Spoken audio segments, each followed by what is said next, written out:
Hello everyone, అందరికీ నమస్తే అండి. ఈరోజు మీతో ఎగ్ కర్రీ ఎలా చేయాలో చూపిస్తున్నాను. అందుకు 6 ఆనియన్స్ను కట్ చేసి తీసుకున్నాను, 4 పచ్చిమిర్చి తీసుకున్నాను, అలాగే 2 ఎగ్స్ని అయితే తీసుకున్నాను.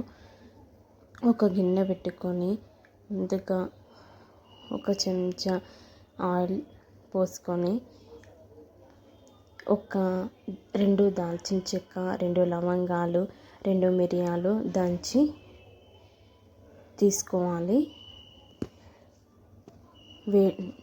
ఆయిల్ వేడెక్కాక ఆనియన్స్ని అయితే వేసుకోవాలి. అలాగే పచ్చిమిర్చి కూడా వేసుకోవాలి. వేసుకొని బాగా కలుపుకోవాలి. అలాగే రుచికి సరిపడా సాల్ట్ ఇప్పుడే వేసుకోవాలండి. వేసుకొని బాగా కలుపుకొని మూత పెట్టి మంచిగా ఫ్రై కానివ్వాలి.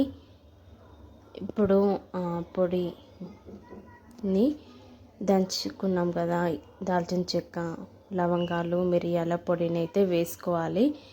వేసుకొని మళ్ళీ మూత పెట్టి మంచిగా ఫ్రై కానివ్వాలి. ఇప్పుడు కొంచెం గోల్డెన్ కలర్లో ఫ్రై అయింది కదా ఆనియన్స్, అయితే ఒక చెంచా అల్లం వెల్లుల్లి పేస్ట్ని వేసుకున్నాను.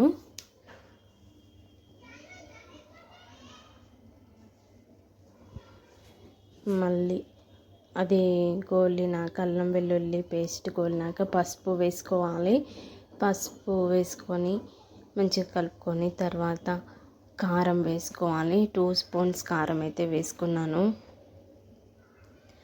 అలాగే ఒక చిన్న గ్లాస్ వాటర్ అయితే పోసుకోవాలి.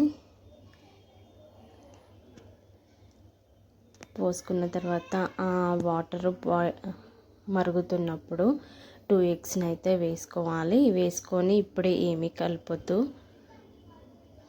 ఇప్పుడు ఒక సైడు ఎగ్ అనేది అలా ఫ్రై అయినాక మరో సైడ్ తిప్పి వేసుకోవాలి. ఎగ్ని అయితే కొంచెం మంచిగా ఉడికే వరకు ఉంచాలి. మంచిగా ఉడికిపోయిన తర్వాత ఆయిల్ పైకి తేలే వరకు ఉడకనివ్వాలి ఎగ్ని. అప్పుడు ఆయిల్ పైకి తేలినప్పుడు కొత్తిమీర వేసుకోవాలి. కొంచెం గరం మసాలా వేసుకొని 1 నిమిషం పాటు ఉంచాలి. 1 నిమిషం పాటు ఇవ్వాలి. మూత పెట్టుకొని ఉడకనివ్వాలి. ఒక ఆయిల్ పైకి తేలింది కదా, మంచిగా అంతా ఉడికిపోయింది.